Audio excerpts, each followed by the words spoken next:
So now we will try. We'll try to start the juicing. So since smaller lang siya. Smaller tube. We need to cut. So we were able to cut the apples. Ito ba ako? Kita. We were able to cut the apples first into small parts. So let's try it out. So on natin yung oops, nakauna pala ito ang camera. So let's try it. Ayan. So let's try it.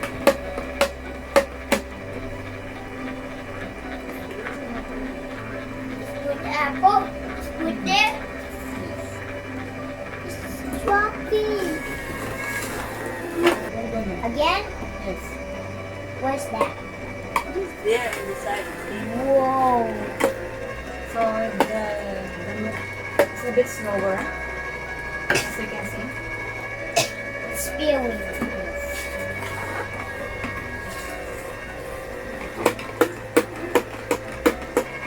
So the smaller part comes out here. Do parang meron pa siyang isa. Siya ganun ka. The skin.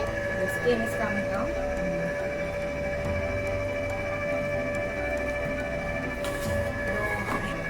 Ito lang. Ayan. We're getting all the juice from the apple. See? Spilling. I like to drink it. And move na lang ito.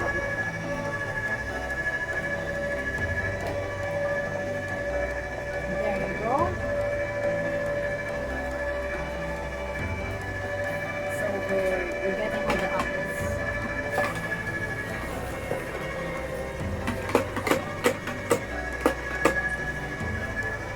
All the fibers will go here. Medyo dry na nga siya. So I think yes, I think this is much better than the faster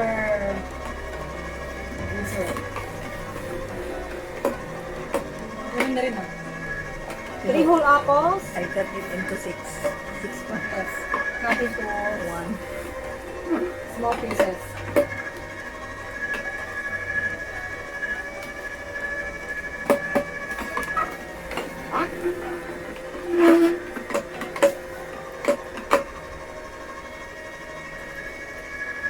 So it's a bit slower, see?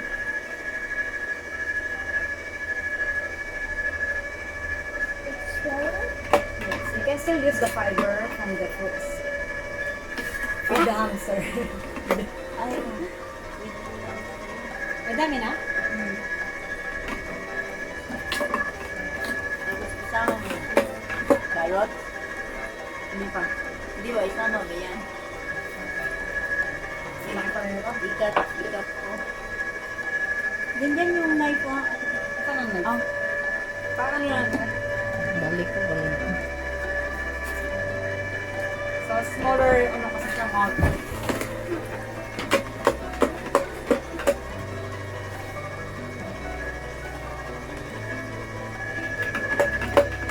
So, we have now the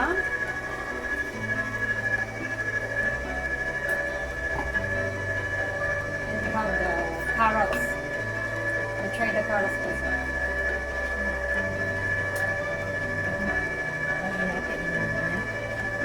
Saan yung pangan? Ano yung pangan din?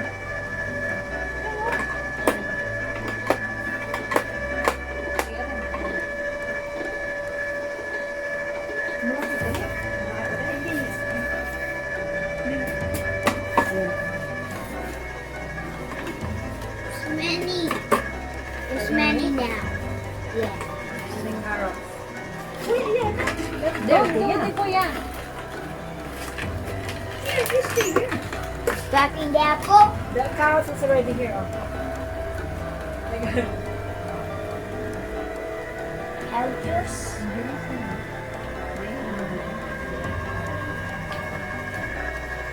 So we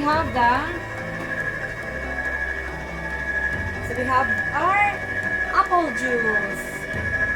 the fibers goes here. So it's not hard to clean. What is spin? And the motor is 555 RPM.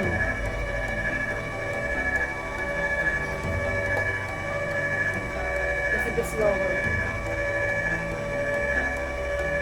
It says carrots should be cut into strips down. Okay.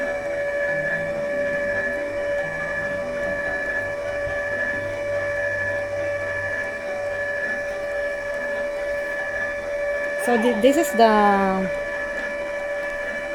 fiber. It's a bit drier. Actually, it's a bit drier compared to the usual juicer. So ito na siya. This is the finished product of the juice. We have used 3 apples and 1 carrots. 3 apples and 1 carrots, and we yielded. It's fine.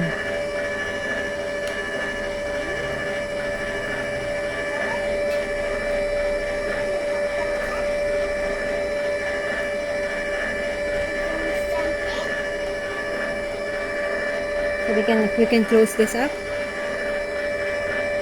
for a while. Yeah. So we yielded. So meron pa rin siyang foamy I part. want to put it in the cup. 2 cups. 350, wow. 350, 380. 380 ml. Can See? we put it? 380 ml of juice. Can we drink it 40 now? apples and 1 carrot. Can you drink it now? You want to drink it now? Okay, sure. See the finished product. Ice to the it's foam. Yes, you can drink with ice.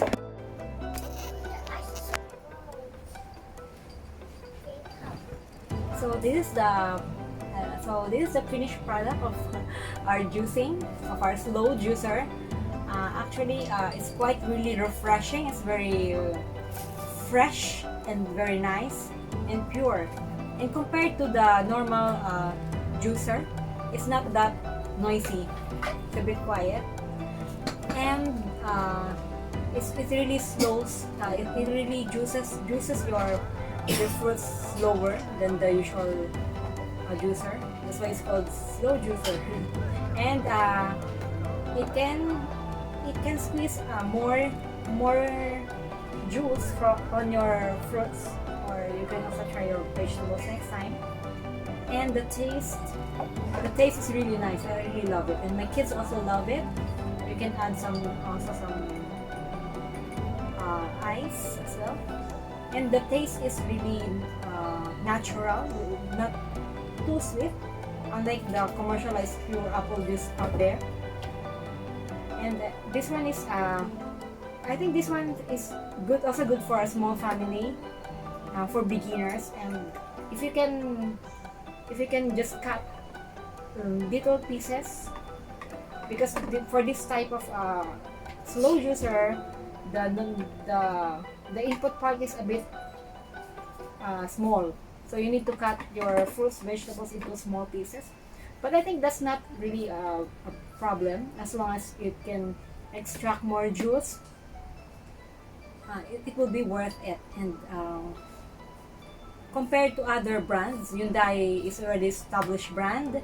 And the plastic is durable, as I can see.